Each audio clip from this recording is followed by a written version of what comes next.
দর্শক, এই পর্যায়ে আমরা জ্বালানি তেলের সংকটের সর্বশেষ চিত্র জানবো এবং সে বিষয়ে জানাতে দেশের বিভিন্ন প্রান্ত থেকে আমাদের সঙ্গে যুক্ত হচ্ছেন আমাদের সহকর্মীরা।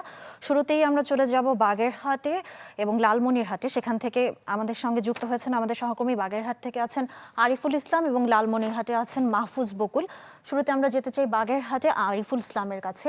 আরিফ, আপনি যেখানে আছেন সেখানকার সার্বিক এবং সর্বশেষ চিত্র আমাদের জানাবেন জ্বালানি সংকটের। Click backup LED light load shedding এ দেয় 3 ঘন্টার ব্যাকআপ। লাইটের ব্যাকআপ, লাইফের ব্যাকআপ। সামিয়া, আমি সকাল থেকে কিন্তু দর্শকদের জানাচ্ছিলাম বাগেরহাটের পেট্রোল পাম্প থেকে তেল নিয়ে যে ভোগান্তি সেই বিষয়ে। আপনি জানেন যে দিন যত যাচ্ছে তেলের সংকট ততই তৈরি হচ্ছে। বাগেরহাটের পাম্পগুলোতে আগে যেখানে তেল দেওয়া হতো এখন তার 4 ভাগের 1 ভাগ তেল দেওয়া হচ্ছে। এখানে দেখতে পাচ্ছেন যে কতটা ভিড়, খুব সময় যত যাচ্ছে ততই লম্বা।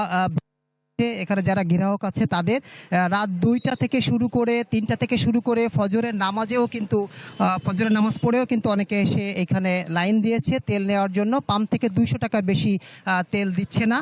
শুধু তাই নয়, আমরা দেখছি এখানে যারা ঘন্টার পর ঘন্টা দাঁড়িয়ে আছে, তাছাড়াও কিছু লোক এসে জোর করে লাইন ওভারটেক করে ভিতরে ঢুকে পড়ছে এবং কারো কারো ট্যাঙ্কিতে তেল আছে তারপরেও নিচ্ছে। আবার দেখছি একাধিক ব্যক্তি একাধিকবার এসেও তেল নিচ্ছে, যেটা আমরা দেখেছি, যেটা আপত্তি করছে অনেকে। এখানে পুলিশ এবং সাধারণ মানুষের সঙ্গে গ্রাহকদের একে অপরের সঙ্গে কিন্তু এখানে তর্ক বিতর্ক হচ্ছে এবং যেখানে একটি বড় ধরনের সংঘর্ষ আগে ঘটেছে এবং সেটাও সম্ভাবনা আছে। এই জন্য তেল যখনই পাচ্ছে এখানে কর্তৃপক্ষ তখনই কিন্তু আসলে তেল তারা দিয়েই যাচ্ছে।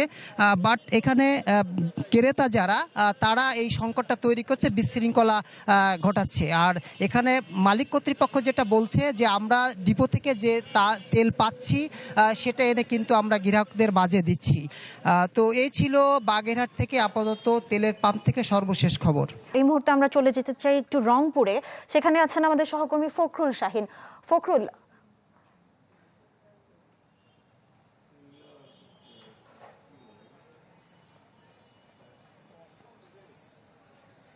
আমি আছি রংপুরের শাপলা ফিলিং স্টেশনে। এখানে এসে যেটি দেখছি সেটি হচ্ছে যে তেল কিন্তু দেয়া বন্ধ রয়েছে। আমরা গতকাল বিকেলে দেখেছি যে তাদের তেল শেষ হয়ে যাওয়ার পরে দেয়া বন্ধ করেছে এবং এখন পর্যন্ত এই ফিলিং স্টেশনটি চালু হয়নি। এবং একইভাবে রংপুরের যে নগরীর ভিতরে আরও 5টি যে ফিলিং স্টেশন আছে সবগুলোর একই অবস্থা। আমরা সালেক পাম্পের ওখানে গিয়েছি, সেখানেও একই অবস্থা দেখেছি। রহমান ফিলিং স্টেশনে গিয়েছি, সেখানে একই অবস্থা দেখেছি। চারতলা মোড়ে যে ফিলিং স্টেশন সেখানে একই অবস্থা দেখেছি এবং বাংলাদেশ ব্যাংকের মোড়ে যে ফিলিং স্টেশনটি আছে সেখানেও একই অবস্থা দেখেছি। তবে এই নগরীর বাইরে যে ফিলিং স্টেশনগুলো আছে উপজেলায়, সেগুলোর আমরা খবর নিয়েছি যে তারা আসলে তেল দিচ্ছে রেশনিং পদ্ধতিতে। একটি মোটরসাইকেলে 200 টাকা করে তেল দিচ্ছে, যদিও 2 লিটার করে দেওয়ার নিয়ম, কিন্তু খুচরা স্বার্থে খুচরা দিতে না পারার কারণে তারা 200 টাকা করে দিচ্ছে। এবং আমরা খোঁজ নিয়েছি যে গতকাল যে রংপুর বিভাগীয় ট্যাংলোরি শ্রমিক ইউনিয়নের যে ধর্মঘট চলেছে পার্বতীপুর তেল ডিপোতে, সে কারণে আসলে এনারা বলছেন যে গতকাল তেল আনতে পারেনি। তবে আজকে সকালে লরিগুলো ওখানে গিয়েছে তেল আনার জন্য। তেল আনার পরেই আসলে তারা বলছেন যে দুপুরের পর হয়তো ফিলিং স্টেশনগুলোর থেকে তেল পেতে পারেন এবং তেল দিতে পারেন, এমনটি কিন্তু জানিয়েছেন। এবং আমরা দেখেছি যে কয়েকদিন ধরে ফিলিং স্টেশনগুলোতে এই যে ভোগান্তি, যারা মোটরসাইকেল চালক আছেন এবং চালক আছেন তাদের যে ভোগান্তি, এই ভোগান্তি আসলে আমরা দেখেছি যে রংপুর স্টেশনে যে তেল ডিপো আছে সেখানে বিজিবি মোতায়েন করা আছে, কোনো ধরনের যেন বিশৃঙ্খলা সৃষ্টি না হয়। এবং প্রতিটা ফিলিং স্টেশনে কিন্তু প্রশাসনের নজরদারি আছে।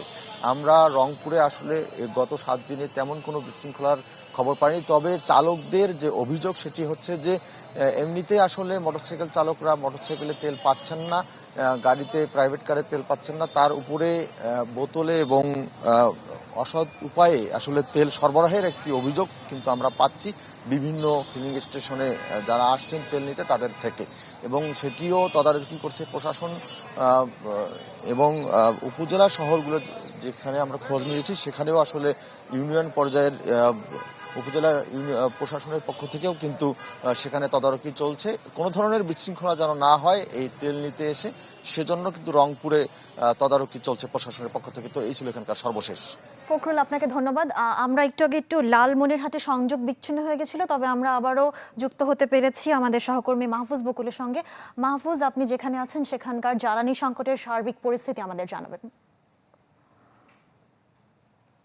সামিয়া, লালমনিরহাটে কিন্তু রংপুর বিভাগে গতকাল যে আন্দোলনের কথা বলা হচ্ছিল ৮ জেলায়, সেই প্রভাব কিন্তু লালমনিরহাটে পড়েছে।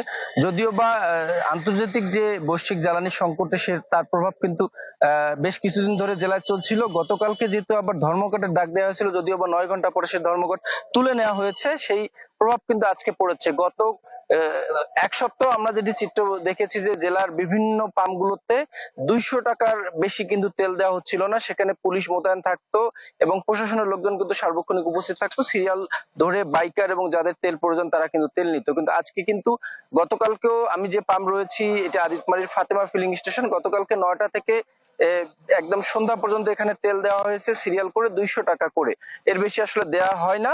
তবে আজকে চিত্রটা কিছুটা ভিন্ন। অনেক গাড়ি এখানে আসছে, তারা কিন্তু ঘুরে যাচ্ছে, অনেকে অপেক্ষমান আছে কখন তেল আসবে। পাম্প কর্তৃপক্ষের সাথে আমি কথা বলেছি, তারা যেটি বলছেন যে গতকাল যেহেতু ধর্মঘটের ডাক দিয়েছিল, যদিও বা সেটা তুলে নেওয়া হয়েছে, যার ফলে তারা গতকালকে তেল আসলে ডিপো থেকে আনতে পারেননি। আজকে হয়তো সকাল নাগাদ তাদের কিছু ডিপোতে তেল নিতে গেছেন এবং আরো কিছু গাড়ি আসলে আজকে সারাদিনে যাবে এবং যদি আজকে নাগাদ তেল আসতে পারে তখন কিন্তু তারা আগামীকালকে এই পাম্পগুলোতে তেল দিতে পারবে। সর্বোপরি জেলার যে পাম্পগুলো, সব পাম্পগুলোর কম বেশি প্রায় একই অবস্থা, সবখানে আসলে মানুষজন ভিড় করছে।